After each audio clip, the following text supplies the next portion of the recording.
उस क्लास में लगभग 40 स्टूडेंट बैठे थे।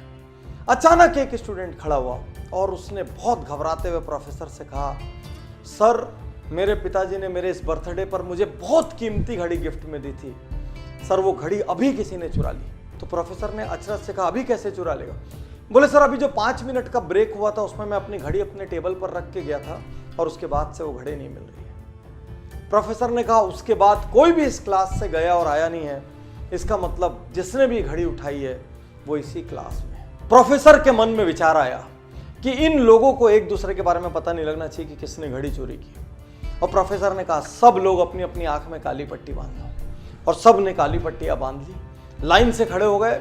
प्रोफेसर ने एक एक करके सबको यूं हाथ लगाना शुरू किया और उस लड़के की जेब में घड़ी मिल गई। प्रोफेसर ने चुपचाप घड़ी निकाली, घड़ी निकाल के जो मालिक था मुस्कुराते हुए उसके हाथ में दे दी और क्लास नॉर्मल चलने लगी, किसी को नहीं पता चला।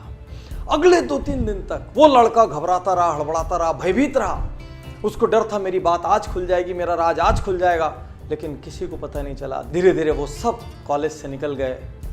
बहुत साल बाद अब वो लड़का जिसने चोरी की थी वो अब एक बड़ा इंडस्ट्रियलिस्ट हो चुका था। कॉलेज का रीयूनियन का फंक्शन था, वो उस फंक्शन में आता है, वो अब एक सेलिब्रिटी सा है। वो उस फंक्शन में आया और उसने अपने प्रोफेसर के पास जाके उसके पैर छुए और प्रोफेसर से कहा, सर मैं आज आपसे एक बात कहना चाहता हूँ। प्रोफेसर ने कहा, बोलो।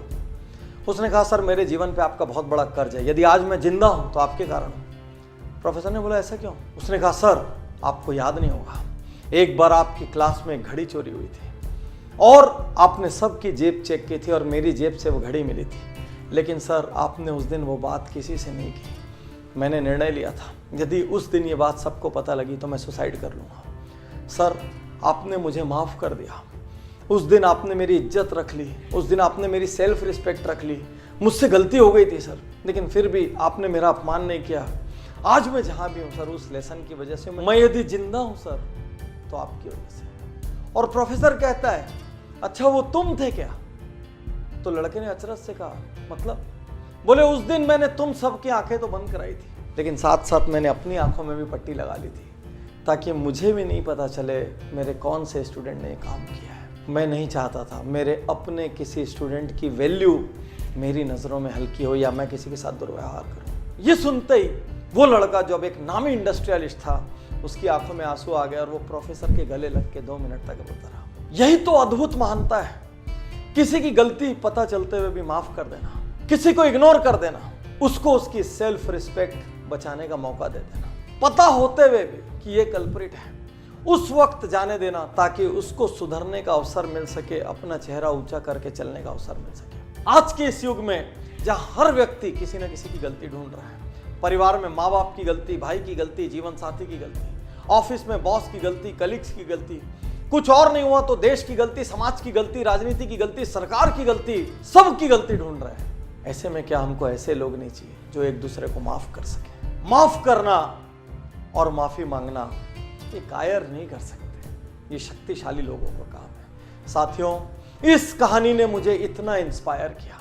एक प्रोफेसर जो ये नहीं चाहता कि उसका स्टूडेंट उसकी नजरों से गिरे, जो ये नहीं चाहता कि उसका स्टूडेंट किसी और की भी नजरों से गिरे, क्या ऐसे लोगों की समाज को जरूरत नहीं है? जहां पर हम लोगों की गलतियां होने के बावजूद उनको इंसान मान के, उनको मिट्टी का पुतला मान के उनको माफ कर सके।